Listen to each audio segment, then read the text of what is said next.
ಷೇರು ಮಾರುಕಟ್ಟೆಯಲ್ಲಿ ಮಹಾ ರಕ್ತಪಾತ ಆಗಿದೆ. ಟ್ರಂಪ್ ತೆರಿಗೆ ಯುದ್ಧಕ್ಕೆ ಷೇರು ಮಾರುಕಟ್ಟೆ ನಲುಗಿ ಹೋಗಿದೆ. ಭಾರತೀಯ ಷೇರು ಮಾರುಕಟ್ಟೆ ಕೂಡ ಅಲ್ಲೋಲ ಕಲ್ಲೋಲ ಆಗಿದೆ. ಒಂದೇ ಗಂಟೆಯಲ್ಲಿ 20 ಲಕ್ಷ ಕೋಟಿ ಸಂಪತ್ತು ನಷ್ಟ ಆಗಿದೆ. 2500ಕ್ಕೂ ಹೆಚ್ಚು ಅಂಶಗಳಷ್ಟು ಸೆನ್ಸೆಕ್ಸ್ ಸೂಚ್ಯಂಕ ಕುಸಿದು ಹೋಗಿದೆ.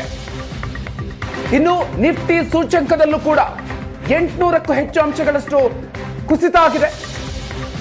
ಭಾರತದ ಮೇಲೆ 26% ಪ್ರತಿಸುಂಕವನ್ನ ಟ್ರಂಪ್ ಹಾಕಿದ್ರು. ಟ್ರಂಪ್ ತೆರಿಗೆ ಹೊಡೆತಕ್ಕೆ ಭಾರತದ ಷೇರು ಮಾರುಕಟ್ಟೆ ತತ್ತರಿಸಿ ಹೋಗಿದೆ. ಜಗತ್ತಿನ ಬಹುತೇಕ ಷೇರು ಮಾರುಕಟ್ಟೆಗಳಲ್ಲಿ ಮಹಾ ಕುಸಿತ ಆಗಿದೆ. ಅಮೆರಿಕದ ಷೇರು ಮಾರುಕಟ್ಟೆಯಲ್ಲೂ ಕೂಡ ಭಾರಿ ಕುಸಿತ ಆಗಿದೆ. ಟ್ರಂಪ್ ತೆರಿಗೆ ಯುದ್ಧಕ್ಕೆ ಚೀನಾ, ಜಪಾನ್ ಶೇಕ್ ಆಗಿದೆ. ಇನ್ನು ಯುರೋಪ್ ಷೇರು ಮಾರುಕಟ್ಟೆಗಳಲ್ಲೂ ಕೂಡ ಭಾರಿ ತಲ್ಲಣ ಕಾಣಿಸಿಕೊಂಡಿದೆ.